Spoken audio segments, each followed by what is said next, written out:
Hi, my name is Colleen Kelly, and I was the fight director for King Lear. Hi, my name is J.P. Scheidler, and I'm the fight choreographer for Comedy of Errors. I was going to say All Things Considered. That is a news program. It is a news program. And not Yes. what we're doing.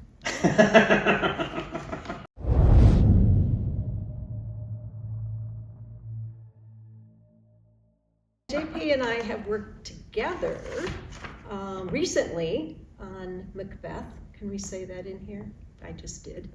We were working on it, so why not? Why not? Yes, we worked together on Macbeth, and we've known each other for a long time and worked together on lots of stuff since the 1990s at Since least. the 90s, yeah. The We met in the 1990s. This space itself is a challenge to work in, especially, because you have audience who are sitting on the sides, and so we have to really be careful when we're staging things that audience members are not going to be injured, or that in the case of King Lear, that they're not going to be splattered with blood from a blood bag.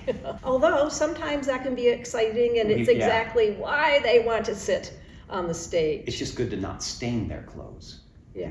Yeah, we did it one time with water here in a production I was in. And I remember with the squeezing of the eyeball thing, it got a few people in the gown stools, and especially kids, they kind of loved it, kind of freaked out, but they would come back to get it again. So this place definitely offers its challenges. I mean, even the aspect of having people on both sides, some very close, and up above, so the angles that people view it, the work is so disparate, so it's not like everyone gets the same story. Depending on where you are on the stage, the further down stage, the more there are people almost behind you. If you're upstage, you can get everyone kind of on the same view, so you can pull some things off here and hide them. Sleight of hand that is really difficult to do further down stage. Yeah, even in staging something like a punch or a slap, usually in a proscenium theater, you can make it so that the air that's, not touching the actor, you just want to make sure that as many people have a good view of it, but it can be challenging in here. Someone's going to see the secret, the behind the scenes. Someone will see that, or see a nap, or, the sound effect. Luckily, like with the different aspects of the show, sort of how it's being staged, or what the feel the director's after, like Comedy of Errors, a comedy, I felt like I had far more leeway with that, especially because some of the aspects of, due to casting, how the audience is going to see, well, that's a guy hitting a woman. And there were some things like, let's make sure we're not looking like this is a play about domestic violence. So we had to keep in mind, right, how do we make this more funny as opposed to more dramatic? And some of the aspect there was, well, let's make sure we're showing how fake this is. So we still get the impact, the sound, we still get the story points, but people aren't able to go off and alter that story in their mind, because we're going to reveal more of how we pull it off. So it was more clown-like, where you'll see the sound effects, you see how they're made, and that becomes intentional. You see some of the safety gap, we capitalized on it in some places. But even still, in certain moments, it's like, let's try to hide that one, so it's more of a surprise. It's interesting what you said about the domestic violence, is that over my years doing this, I've really seen a change in how I have to think about staging violence for an audience who may have a evolving kind of perception about what they should laugh at and not laugh at. And whether, as you said, in the comedy, can we give them permission to find this funny when maybe something says, oh, I shouldn't laugh at that. I mean, the slapstick now, you have to, beating people doesn't seem to be in fashion anymore for an audience to laugh at. And so there's, us thinking as fight directors, how do we make sure the audience knows that it's okay, that this is supposed to be funny? Yeah, that sort of trying to remove allow them to remove the consequences of these actions, or the only consequences we're concerned about is how outrageous that is and how silly that is, as opposed to what else might that mean? Yeah. Which is always curious. There's one spot in the show where it's like, ooh, yeah, someone's down on all fours. That's a butt kick waiting to happen. Especially with the lines that are happening. And it's like, yeah, but if we do that, we're going to cross that line, I think. That's going to be more offensive to more people than it will be silly to more people. But the setup was right there due to staging, and not intended. But it's like, but with the next line, you're calling them, and it's like, okay, so we gotta. And I suggest, what if we just start the kick, and she glares at him, and that stops him, and it makes you can't do that much, you can't go that far with this. Which turned out to be really useful. It's one of the favorite moments in the play in terms of the fight stuff, where we get the Dromio looking at Antipholus, who's about to kick him in the butt, and she's like, just gives him the look of don't you.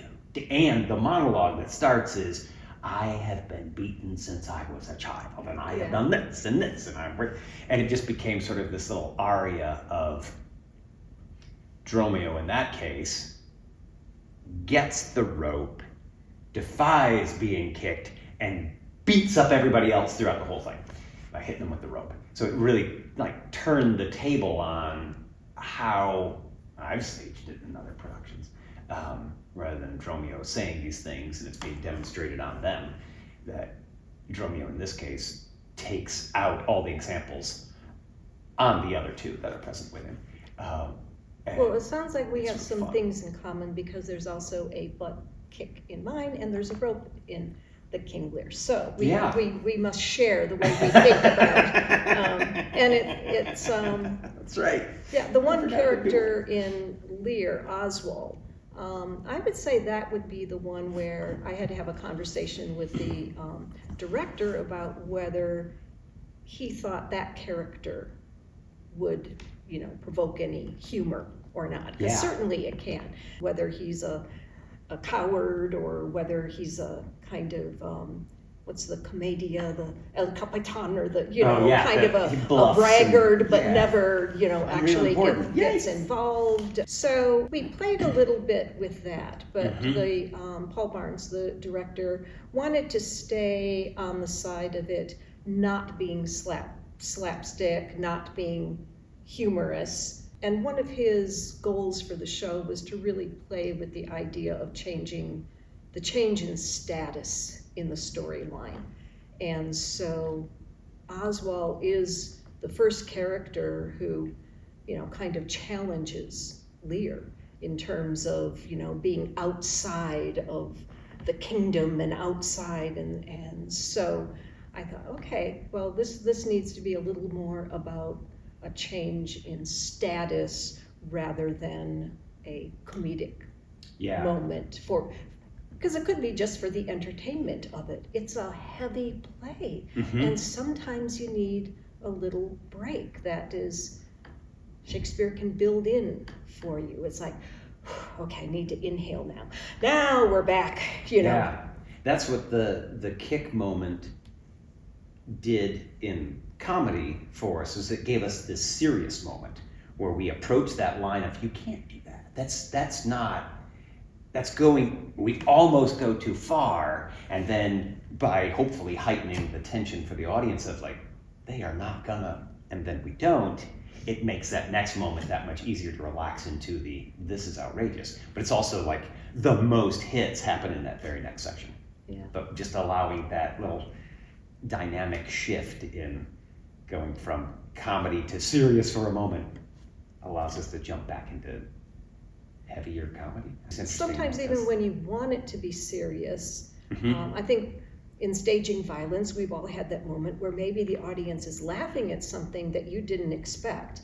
And whether it be they suddenly realize, oh, there's fake blood now, or there's, that they have a response to it. And that was one of my concerns with the eye gouging Yeah. It's like, okay, how do you either do something that is horrific and keep the audience involved and watching it and buying it? Or is it okay if they turn away? Or is it okay if they laugh? Is it just that your body feels uncomfortable? Like if someone scares you and then you have to laugh, or you see a horror film and it's like, because you have to reassure your body that this isn't real. So there's like a laugh response that follows it, you know. So I had to start thinking through that eye gouging, because it can be over the top in a way that then it actually takes you out of the play rather than keeping you in the play. And I think the one thing that helped is because people are angry in this play a lot. I mean, there's a lot of tension going on. So you have to think, okay, if there's already been 2 pages of that, what is different in this particular moment that then turns into the physical violence? Yeah. And in this case, there are lines about, you know, oh, you'll never see that, and you won't, you know, and, you know, I'll prevent you from that. Suddenly the language turns to the eyes, and as long as that moment of, I'll make sure you don't see anything, it can almost make sense. Otherwise it's gratuitous. Otherwise it's like, I told you to shut up, you know, I'm gonna rip your eyes out now. But really making sure that those lines lead you up to, you know, like in Romeo and Juliet, my fingers itch when the father, you know, it's like, I am going to move in and do that. And sometimes it's just, if you can get that first moment worked out, then the audience will go with you, rather than what just happened here, which sometimes also is okay. Yeah, that's a huge part of, I think, choreographing. I mean, putting any show together is figuring out that, okay, so what's that theme? What are we introducing? How do we get people on board? And then how do we keep them involved in that way? And there are going to be breaks from it, but it has to ebb and flow. But we have to buy into it as an audience, the idea of what's happening, or else it's easy for us to check out or work against what the actor is trying to do for us. And it's really different from show to show. Yeah. Like comedy, we have some of that we have that same responsibility in Comedy of Errors, but it's in a very different way. We have to keep people on that lighter, humorous side of it. And it's interesting watching, because then there's things like timing, right? There's a certain bump, and you know, if you're waiting for that expectation of that rest of that rhythm, then we can use that with the audience. And sometimes it's satisfying, and that will take them into a certain, like, oh, I know what's coming. It came, how exciting. But there's that sense of, we have a felt sense of rhythm or timing that we need these characters to really exemplify for us in a specific way. And when they do, it makes it so much more enjoyable versus heavy drama. Yeah. And that's really, it's tricky to keep some of those in mind at times.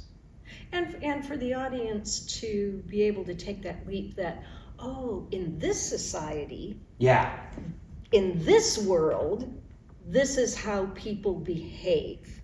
So in this particular world, people gouge people's eyes out. Yeah. And they're really mad when they do it. And so I think, in Lear, just that world of the play, how it's established in the beginning, what that status is, what the rules are, and then as you move through the play, being able to see how that starts to fall apart. Yeah. And I think that some of the violence in Lear is adding to that story that, things are shifting now. Things are falling apart. Things are a little more out of control. The rules of this society are changing, and the rules of how we interact with each other are breaking down a little bit. That usually my servant would gouge out the eyes. I wouldn't be doing Yeah, doing it by myself. But now we're getting our own hands dirty in all of this. Yeah, if someone were to lose eyes in Comedy of Errors, it would be a long litany of, well, who's going to do it? Well, not me, you do it. And it'd be all this goofballishness of like getting someone else to do what And I are we don't doing want it like to. this? Yeah, Like, and there'd be loads of mistakes. Yeah. The one thing I had to also consider in Lear as what the world of this play is that I talked with Paul Barnes about is, I think that last fight that is really in some ways it's personal, because the journey of these two brothers, Edmund and Edgar, it's been like they have things to sort out between the two of them. They have baggage. So it is a personal journey, but in the story of the play, by the time it comes to their confrontation at the end, it's a judicial duel. It's combat by trial. And so to me, it was important that both stories be told, that the story between the two characters was intimate, but the rules got back to the rules of society. There are ways that we handle this, and we will call the announcement and the bell will toll, and so suddenly it's interesting that it returns back to a known structure, a structure for the people in this world, that this is what we are going to do and this is how we're going to handle it. And at least between the two people fighting, they understand that there are rules in this fight.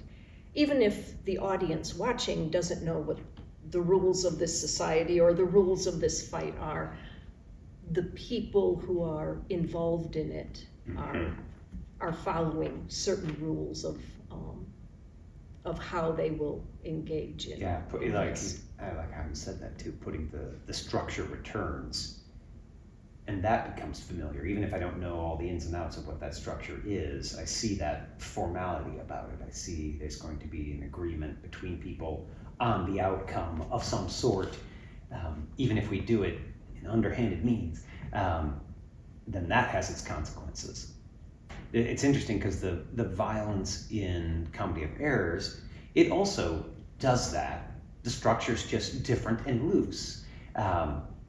That sense of this is how the relationship between one Dromio and Antipholus, and this was one of the threads of the story that talking with the director Chris Johnston about, he's like, yeah, there seems to be we have these two and they're identical twins, and there's a lot of similarities that is useful in terms of not just how they look, but how they treat one another in those two pairs, because the pairs get screwed up. So we have one Dromio with the other Antipholi and expecting to be treated a certain way.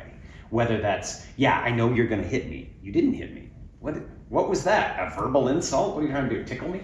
So we had a sort of expectation that we'd work to set up of their status as master-servant kind of relationship. And then we have that parallel relationship, except one's a little more intense and physically aggressive, and the other one's a little more like, oh, stop it, little and gentler. And so when we mix them up, we wanted to be able to see, right, this person's expecting to be hit with more force, or that the insults will be harsher, and this person then in the other comparisons, like, why would you do that like that? You've never said that kind of thing before. So trying to get that clear through their physical behavior, and the violence is like the outcome of those differences. But even so some of the violence felt like, right, it's how we've always dealt with one another, and some of the violence needs to be, all right, now you've crossed the line, you've gone too far, and I'm doing this. Yeah. So that confusion could live in there, and then trying to see it returned even at the end of the play, where it does get returned, everyone knows who everybody is. It's curious because there's one final hit where it's like, in my mind, it is the most violent of the actions, but it also, comedically, it checks a lot of really good boxes. So it feels like, yep, that'll make them laugh every time. But it's just to knock them out, turn around, punch them. but the way we lead into it, and it kind of feels like, oh, of course that happened. We're back to normal. Yeah. This is the right pairing, and this is what they would have done. And finally it happened, and it's sort of like, how weird to think of that in comparison with the Lear duel at the end. Yeah, and sometimes our job is to, we have the scenes in the play where a line is crossed. Yeah. Or we have a scene in the play where the character is behaving out of character. Although we're not involved necessarily in the scenes where the character is like... where that gets established what's normal. Yeah. And it's one reason for Lear, because there's such a short rehearsal period, I came to watch a lot of the rehearsals that I was not involved in, because I wanted to see how the first scene was structured with the map and what that dynamic was. And then that can inform me. It's like, oh, I see. They're this far apart here. I can make sure that I bring them in to cross that line of intimacy or proximity. It's interesting that sometimes we only get to work on the scenes that are, we're called in, we're there for a certain amount of time, and it might not be till opening night that we actually see the whole. It does fit. Oh, that's what they meant by that. Yeah. Yeah, no, scheduling for myself with comedy has been tricky due to my availability. So it's been more of the other, where it's like, okay, come in. And for me, what was really helpful was like, okay, yeah, what have you guys done so far? Let's see. And then I would be looking for, are there patterns that you did in that scene? Can we repeat that in this next time? So we always kick Dromio's butt in this manner, or this person always slaps back, or can we capitalize on those similarities and differences from scene to scene, and seeing how they were like setting up. It's like, okay, yeah, we can. And being able to use, I think in comedy, but also there was one scene in Lear, rather than an established weapon, found objects or something unusual. And so I know that, again, the scene with Oswald, it's like, okay, what can we have? Do we have like a saddle, a riding cry? Is there something here that shows that I did not necessarily come prepared with my weapon to do this, but boy, can this paper cause a, How to use the surrounding elements, because it changes the story so much. If people come in with swords and they're expecting to fight, it's like, oh, okay, this is all known behavior, and it's the way it's supposed to happen. Even if swords for us today, you can't do that. In Comedy of Errors, it's very much, it's very casual. It's just like, oh, stop, this, that. So whatever in their hand, we tried to make use of, but it's because that's how you always do it. We were able to play around with lollipops. Became a really big thing in the show. They even have 3 different sizes. It's very exciting.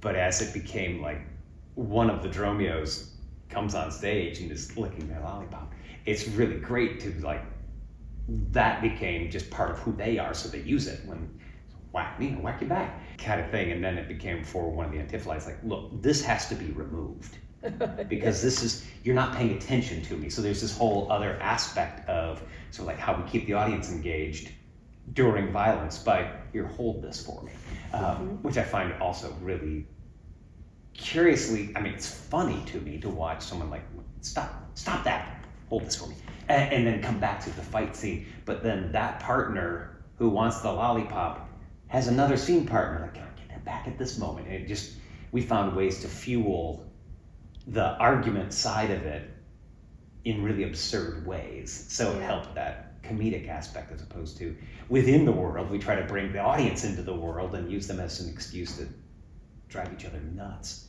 And I think as fight directors, those for us are, knowing you, are exciting moments when you didn't come in with anything like that planned, and all of a sudden you go, oh, opportunity there, and then it can become its own bit, as you say, and in the whole show. Those are fun payoffs. Whose ever idea started it, fabulous. How far can we take it? It's very, very fun. I think one of my first conversations with Paul and with props and costumes was, what period are we in? Where, you know, Mm-hmm. do they wear swords all the time? Is this broadsword? Is it rapier? And Paul wanted a more contemporary kind of feel. So there was knives that they used, but then there's also a battle scene. And so it's like, okay, so do we bring knives to the battle, or are there a different sort? And it's interesting that Paul said, I think that the battle can be off stage, that we imagine the battle, we hear the battle, that we don't have to introduce another weapon or another set of rules or another, you know, that it wasn't necessarily important to the storytelling other than there was a battle and someone won. Yeah. And now we can get back to the story rather than staging an elaborate battle on stage that maybe would not have furthered the plot. So even though I would have loved to have staged a battle, I was also very relieved that it made a lot of sense just to do a soundscape. Yeah. And sometimes I'm involved in a soundscape. In this case, the director and actors created the sound of the offstage battle. And so we didn't have to look for, oh no, now we go into another world of military combat. Is there a different weapon that has to be used? And how modern do are we invent that? Does it need to be a weapon someone's never seen before? Or, you know, how modern are we? Do we need a tank barrel that comes out from the curtains? What? Yeah. What do we need to do?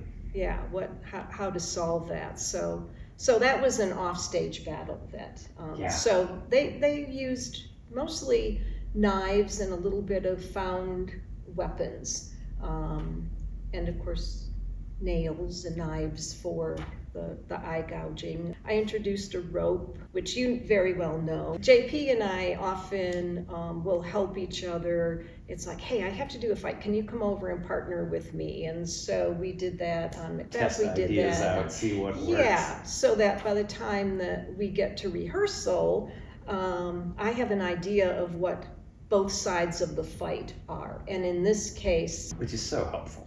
Oh, it is, yeah. Otherwise, you're just like in a corner in your house fighting with yourself. I thought that this really worked when I could be. Was doing both sides. I guess I was doing it with the other hand. I don't know what happened. Yeah.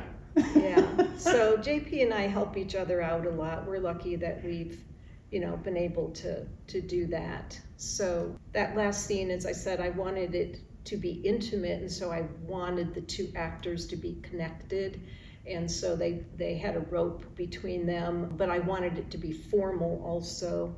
So they did use a knife, and they had rules to the fight. And I think at one point in the choreography, and I really appreciate this from the two actors, that I think there was one point where, it's like, well, that might be breaking the rules. And it's like, yes, we did establish rules there, and it's like, I'm not sure that my character would cheat. And it's like, you are absolutely right. Let's change that move so it seems to fit within what the structure of what we're making up to be the rules. Yes. Because you want to say, what rules? I can change the rules, Okay, I just changed the rules. Now you're not breaking them. No. But that is, I really appreciate that when actors are helping to make a fight work. One, when they're trained, they know technique and they know how to be safe. And they understand the story that's trying to be told. And that's, really appreciative, of the actors that I've worked with at the American Shakespeare Center. More options open up. Yeah. And it's like, oh, okay, we could go at it this way, and then we can hone it down to, that seems to work really well, let's stick with that. There were a few things that the director and the cast had already planned on, like using the Spock grab on the shoulder to knock people out. So there was like a lot of different things we could weave in Comedy of Errors that were totally anachronistic and very fun to play in, and taking those even a bit further. So in terms of like source material, we pulled from anything that came up that seemed like, well, that's crazy. Oh, well, then let's do it. sort of like the Keystone Cops or the Three Stooges, that sense of like a clear, I'm gonna, a setup, and then we do it. So it's like, oh, you see it coming and then it happens. And so it's not everything is surprising and feels violent. It's like, oh my gosh, they're gonna do that again. And then they do. And then the third time we change it up a bit to make it more of a surprise. I'll do research into perhaps what the traditional or classical way that the play might be presented, or the period, not Shakespeare's period, but the period that Shakespeare is imagining the play, like what those rules are, what weapons, just so I have that as a foundation. But then by the time I have a conversation with the director or the producing company, I mean, I can do all my research for a Romeo and Juliet, and Rapier and Dagger and all of those references. And then it's like, and we're using guns. Yeah. And it's like, oh, okay, and we're cutting all these lines and all these references to swords. We did that in Lear. Anything referring to a sword was changed to, I think, a blade, or maybe a couple of other, words so that sometimes the changing of a word can change the whole period then that the play is. And knowing that context that the story is written for, not necessarily Shakespeare's period, but there's that sense of it's this kind of relationship, there's this kind of status, there's these things that carrying swords would be normal. Oh, well, carrying a ballpoint pen is now normal. Having that understanding of that structure is so important. Yeah. Because that's what we often have to adhere to, and then if we change one aspect, time period or weaponry, it's like, oh, okay, but we're still telling the same story, so now we have to transpose and make that of use. So that original context is important whether we stick with it or not, I think. Yeah, so in Comedy of Errors, that sense of, right, the status of characters and who gets to, it's fine if you be this person of lower status. And going back up the ladder, really breaks that structure. And we wanted to be able to use both of those in the show. But we had to recognize, okay, this is what that tradition is. And will that serve us this way? Yeah. Figuring out those changes. Yeah. So the play, I guess, the script is the biggest part of context. Thank you. Should we hit each other or kick or something? Thanks. Bam. Yes. Yeah, being able to work with you from when we first met, so many different ways, so many different theaters and different formats, and colleagues, I really enjoy it and I've learned so much, but mostly I really just enjoy it and have for years, and I'm so happy about that. And I like you, and I like working with you. And I like you, JP. I think I can take myself too seriously, especially being a woman in combat and trying to figure out, it's like, I need to have a certain presence, and you always remind me that this is also fun. It's fun to do that, which is why I really like working with you, because it always reminds me that. And I love doing this, I love it, it's fun, and sometimes I need to be reminded of that. So thank you for that. Yeah. A pleasure. Yeah.